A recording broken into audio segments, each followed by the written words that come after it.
Bienvenidos. En este video les vamos a presentar la información que tiene que ver con los aprendizajes esperados y cómo definirlos y redactarlos. En el diseño de cursos, tanto en modalidad presencial como en modalidad virtual, convergen tres aspectos sumamente importantes a la hora de plantear el esquema del curso: los aprendizajes esperados, la secuencia de actividades formativas o de aprendizaje, la evaluación y retroalimentación. El vínculo entre la secuencia de actividades formativas, los sistemas de evaluación y los aprendizajes esperados es evidente. La triangulación de estos tres conceptos es clave para garantizar la calidad del aprendizaje y para reforzar el enfoque del proceso de aprendizaje centrado en el estudiante. Además, esta alineación ayuda a que la experiencia de aprender sea más coherente y transparente y, en definitiva, tenga mucho más sentido para el alumno. Los factores situacionales que convergen deben tomarse en cuenta también para diseñar un curso que dé respuesta a la realidad del alumno y no partir solo de supuestos que como docentes tenemos sobre lo que debe ser o con lo que debe contar.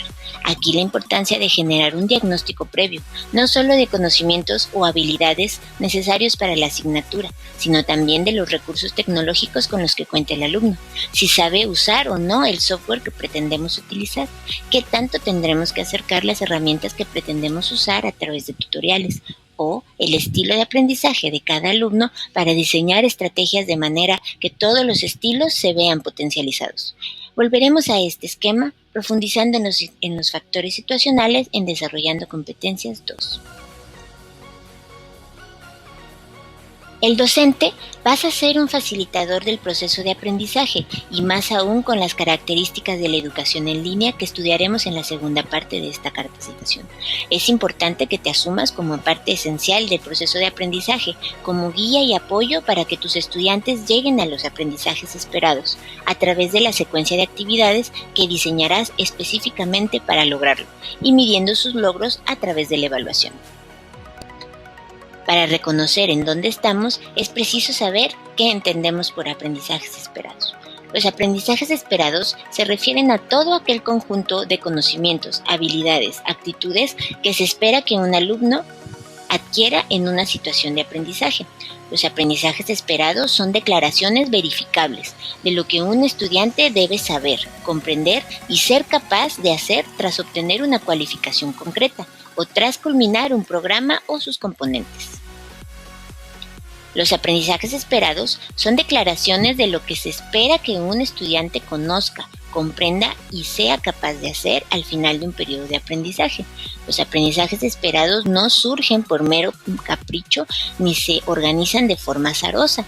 Se ha de evaluar cuidadosamente los aspectos fundamentales que deben adquirirse y tener en cuenta tanto las capacidades de los sujetos que siguen el curso como los aprendizajes que ya han adquirido anteriormente y los que se plantean conseguir después. Ello es fundamental si queremos que los aprendizajes esperados sean significativos, es decir, que les podamos atribuir un sentido. Se deberán organizar de manera lógica y de manera que la demanda y dificultad hacia el alumno vaya creciendo gradualmente. Se iría de este modo de lo fundamental y básico a lo complejo, con el docente acompañando al alumno en todo momento del recorrido formativo. Se considera que dicho aprendizaje debe poder expresarse de forma concreta y operativa, pudiendo aplicarse y generalizarse posteriormente.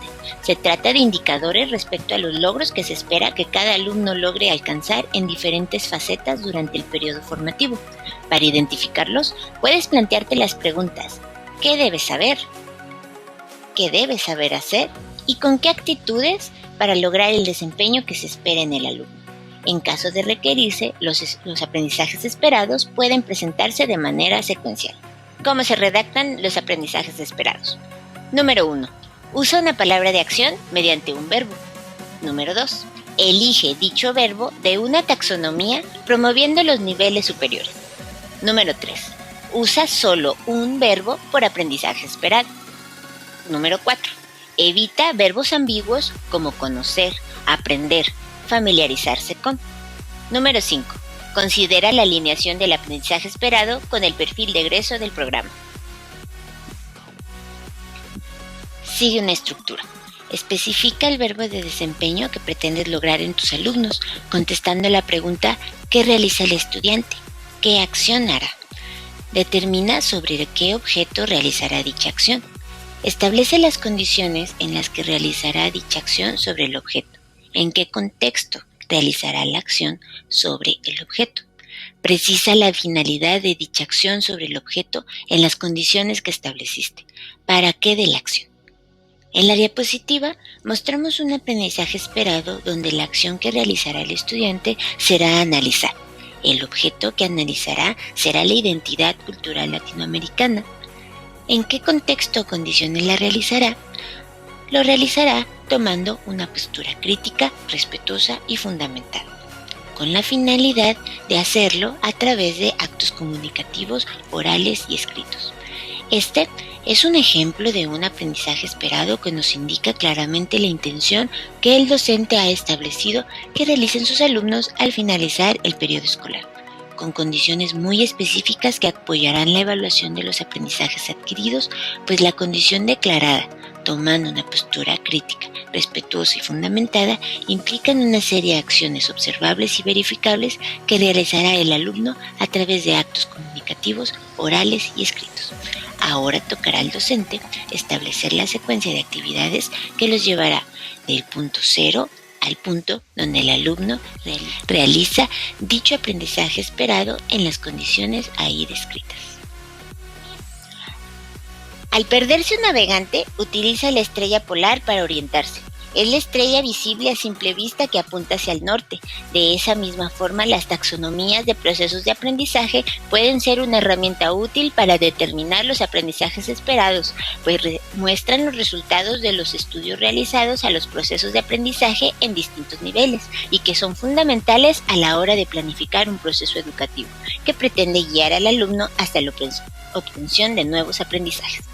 Existen varias taxonomías que son susceptibles de ser utilizadas, pero por su amplia utilización elegimos la versión revisada de la taxonomía de Bloom, diseñada originalmente por Benjamin Bloom en 1956 en la Universidad de Chicago.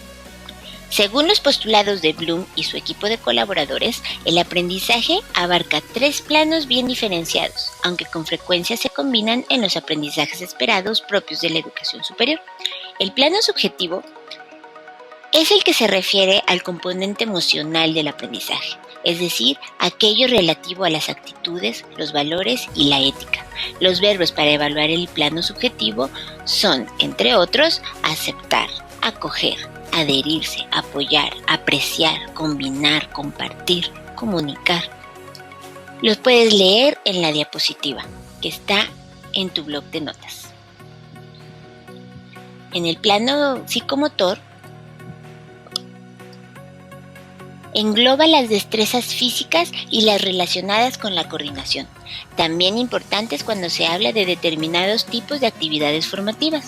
Los verbos para evaluar el plano psicomotor que puedes utilizar y que te invito a verlos con un poquito más de calma en tu bloc de notas. Y por último, el plano más utilizado y reconocido, que es el plano cognitivo. Este plano es el relacionado con el proceso de pensamiento y fue el más desarrollado por Bloom. Sus investigaciones se centraron en elaborar una clasificación de los distintos niveles cognitivos durante el proceso de aprendizaje de los estudiantes. Según este autor, el plano cognitivo, el aprendizaje que realiza un estudiante evoluciona en función de las 6 categorías que se suceden unas a otras de manera jerárquica. Primero vendrá el conocimiento, después la comprensión. La siguiente etapa es la aplicación, el análisis, la síntesis y la evaluación. Nosotros les proponemos utilizar la versión revisada en 2001 por parte de Laureen Anderson y David Catwall, antiguos alumnos del propio Bloom. La principal diferencia es que el último nivel ya no es evaluar, sino crear, sustituyendo el nivel 5, sintetizar, por evaluar. Aquí podemos ver cómo las categorías de orden mayor se encuentran en la parte de arriba de la pirámide y las categorías de orden menor en la parte de la base de la pirámide.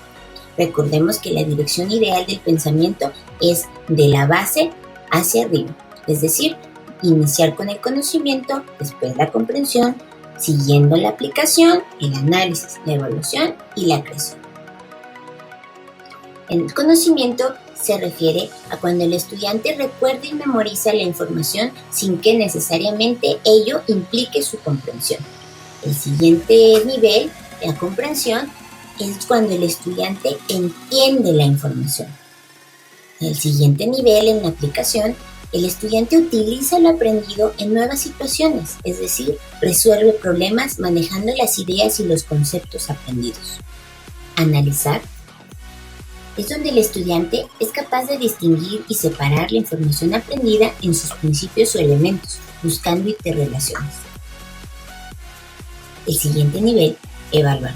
El estudiante puede justificar, presentar y defender opiniones realizando juicios sobre la información, la validez de ideas o la calidad de un trabajo basándose en una serie de criterios. Y por último, el nivel crear. Es donde el estudiante cambia o crea algo nuevo, recopila información de una manera diferente, combinando sus elementos en un nuevo modelo o propone soluciones alternativas.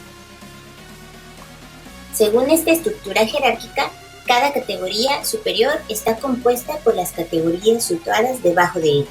Es decir, la comprensión requiere conocimiento, la aplicación demanda la comprensión y el conocimiento, y así sucesivamente. Bloom considera el aprendizaje como un proceso donde los profesores deberían facilitar el tránsito del pensamiento de los estudiantes desde las categorías de la base de la pirámide o categorías menores hacia las más altas o categorías de orden mayor. Es decir, desde la pura recogida de información y almacenamiento de conocimientos hacia la evaluación y la creación. Asociadas a cada categoría, la jerarquía ofrece un listado de verbos que resultan muy útiles a la hora de escribir aprendizajes esperados, ya que permiten evaluar cada categoría de la taxonomía de Bloom. La limitada lista de verbos original de Bloom ha sido revisada por varios autores a lo largo de los años. Podrás encontrar una versión de la tabla, producto de la revisión realizada por Anderson y Cradworth, en tu blog de notas. En ella podrás visualizar los procesos cognitivos de orden inferior y los procesos cognitivos de orden superior. Verás también las palabras clave o verbos de desempeño que puedes utilizar para describir los aprendizajes esperados, las acciones que puede realizar el estudiante y los resultados o productos de aprendizaje que son compatibles con dicha acción. Además, una serie de preguntas que puedes realizar al alumno en cada nivel para determinar si ha alcanzado dicho nivel de aprendizaje. Utiliza este recurso para determinar los aprendizajes esperados de tu asignatura. Recuerda utilizar entre 3 y 5 aprendizajes esperados con los que diseñarás la secuencia de actividades en Desarrollando Competencias 2. Vamos adelante.